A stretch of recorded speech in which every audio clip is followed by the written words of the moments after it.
हरियाणा में बिजली व्यवस्था को और मजबूत करने और बिजली कर्मचारियों की सुरक्षा सुनिश्चित करने की दिशा में सैनी सरकार ने बड़ा फैसला लिया है। मुख्यमंत्री नायब सिंह सैनी की अध्यक्षता में हुई एचपीपीसी की बैठक में 26,161 ट्रांसफार्मर्स की खरीद को मंजूरी दी गई। साथ ही लाइनमैन और सहायक जो लाइनमैन हैं उनके लिए सुरक्षा किट की संख्या बढ़ाने और कई बिजली घरों में जीआईएस बे के निर्माण को हरी झंडी दिखाई गई। इसी पर आपको दिखाते हैं स्पेशल रिपोर्ट।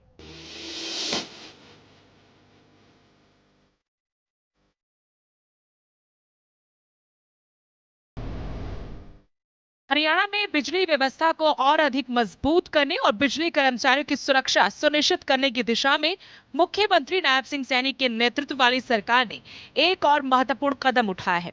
हरियाणा निवास में मुख्यमंत्री की अध्यक्षता में हुई हाई पावर परचेज कमेटी यानी एचपीपीसी की बैठक में प्रदेश के बिजली निगमों के लिए 26,161 ट्रांसफार्मर्स की खरीद को मंजूरी दी गई है। इससे प्रदेश में बिजली आपूर्ति से जुड़े इंफ्रास्ट्रक्चर को मजबूती मिलेगी और उपभोक्ताओं को बेहतर बिजली व्यवस्था उपलब्ध कराने में मदद मिलेगी। वहीं सरकार ने फील्ड में काम करने वाले लाइनमैन और सहायक लाइनमैनों की सुरक्षा को भी प्राथमिकता दी है। हरियाणा की बिजली व्यवस्था और मजबूत होगी। 26,161 ट्रांसफार्मर्स की खरीद को मंजूरी, बिजली निगमों को मिलेगी बड़ी मजबूती। एचपीपीसी ने खरीद को सीएम नायब सिंह सैनी ने दी हरी झंडी। लाइनमैनों की सुरक्षा पर सैनी सरकार का फोकस। टीएनपी किट की संख्या 5,000 से बढ़कर 7,500। बिजली व्यवस्था मजबूत, कर्मचारी भी सुरक्षित। सैनी सरकार का डबल एक्शन प्लान, जनता को बेहतर बिजली व्यवस्था देने की तैयारी। 26,161 नए ट्रांसफार्मर्स की खरीद का फैसला। बिजली होगी मजबूत, हरियाणा होगा सशक्त। यह फैसला दर्शाता है कि नायब सिंह सैनी सरकार विकास के साथ साथ कर्मचारियों की सुरक्षा और जन सुविधाओं को भी सर्वोच्च प्राथमिकता दे रही है। बेहतर बिजली व्यवस्था, मजबूत इंफ्रास्ट्रक्चर और कर्मचारियों की सुरक्षा, यही सुशासन की पहचान है। वहीं high power works purchase committee द्वारा विभिन्न बिजली घरों में जीआईएस बे के निर्माण कार्य को भी स्वीकृति प्रदान की गई।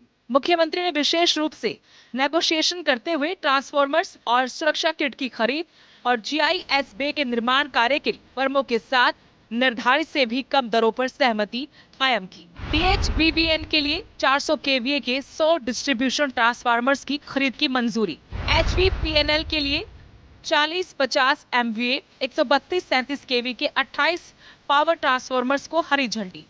एचवीपीएनएल के लिए 23-37.5 एमवीए 66-11 केवी के 33 पावर ट्रांसफार्मर्स की मंजूरी।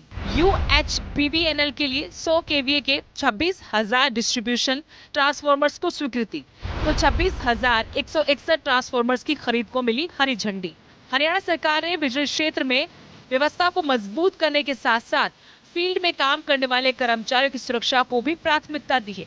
लाइनमैन और सहायक लाइनमैनों के लिए विशेष सुरक्षा किट उपलब्ध कराने का फैसला किया गया है ताकि बिजली के काम के दौरान कर्मचारियों को बेहतर सुरक्षा उपकरण मिल सके। पहली बार खरीदी जा रही इन विशेष टीएनपी किट में 14 जरूरी सुरक्षा उपकरण शामिल होंगे। कई बिजली घरों में 81 करोड़ रुपए की लागत से जीआईएस बे के निर्माण को भी मंजूरी मिली। बिजली व्यवस्था मजबूत करने के साथ कर्मचारियों की सुरक्षा पर भी सरकार का पूरा फोकस है। मुख्यमंत्री नायब सिंह सैनी ने कहा कि हरियाणा सरकार प्रदेशवासियों को निर्बाध बिजली आपूर्ति सुनिश्चित करने और बिजली व्यवस्था को और अधिक मजबूत करने की ओर विशेष ध्यान दे रही है। मुख्यमंत्री नायब सिंह सैनी के नेतृत्व में हरियाणा सरकार बिजली व्यवस्था को मजबूत करने के साथ साथ कर्मचारियों की सुरक्षा और सुविधाओं को भी प्राथमिकता दे रही है। सरकार के फैसले दिखाते हैं कि प्रदेश में विकास के साथ जन सुविधाओं और कर्मचारी कल्याण पर भी बराबर ध्यान दिया जा रहा है। बेहतर बिजली व्यवस्था और सुरक्षित कार्य वातावरण की दिशा में सरकार का यह प्रयास निश्चित तौर पर सराहनीय है। Bureau report, living India news.